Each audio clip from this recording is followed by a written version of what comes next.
Hello नमस्कार, welcome to my channel. आज आपण बघतोय पालक पनीर। याच्यासाठी आता आपण पहिल्यांदा एका भांड्यामध्ये पाणी घेतलेलं आहे, ते गरम करून घेतलेलं आहे। त्याच्यामध्ये आपण पालक टाकलेले आहे आणि हा पालक 1-2 मिनिटासाठी आपण बॉईल करून घेतलेला आहे।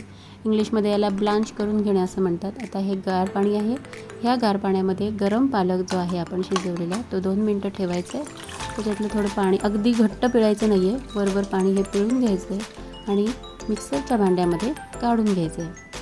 मग मिक्सरच्या भांड्यामध्ये जेव्हा हा पालक आपण काढलेला आहे त्याच्यामध्ये आपण 2 हिरव्या मिरच्या कट करून त्याच्यात टाकलेल्या आहेत आणि याची आपण एक छानशी प्युरी तयार केलेली आहे। आता ठेवली आपण कढई एका गॅसवर, त्याच्यामध्ये टाकलेले आहे मी जिरे, त्याच्यानंतर थोडा बारीक चिरलेला कांदा एक मध्यम आकाराचा आहे तो घेतलेला आहे मी।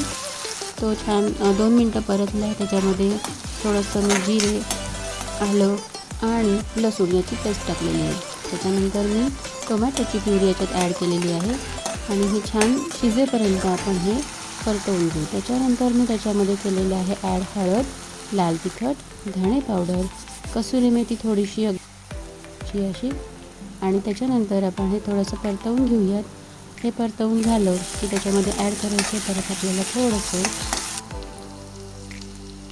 आता धणे पावडर ॲड केलेली आहे। त्याच्यानंतर परत एकदा हलवून घेऊया आणि मीठ घालून थोडंसं अगदी तुम्हाला चवीपुरती साखर थोडीशी त्याच्यात ॲड करायची। मग आपण जी केलेली पालकाची प्युरी आहे ती याच्यामध्ये ॲड केलेली आणि छानपैकी त्याला परतवून घेऊन छान कन्सिस्टन्सी आली आपली बघा, रंगही खूप छान आलेला आहे। आता याच्यातलं आपण ॲड केलेले आहेत बारीक क्यूब्स, पनीरचे जे बारीक क्यूब्स मी कट करून घेतलेले होते त्याच्यात मी ॲड केलेले आहेत। ते छानपैकी आता शिजलेलं आहे। या ठिकाणी काय करूयात आपण 2 मिनिटं हे गॅस ऑन ठेवलेला आहे, मग बंद करून सर्विंगमध्ये काढूयात। आता सर्विंग प्लेटमध्ये मी छान पालकाची भाजी घेतलेली आहे, पालक पनीर रेडी आहे आणि त्याच्यासोबत आहे गरम गरम फुलका। ट्राय करा, यू मस्ट एन्जॉय। तुम्हाला आवडेल ही रेसिपी, खूप सोपी आहे। धन्यवाद।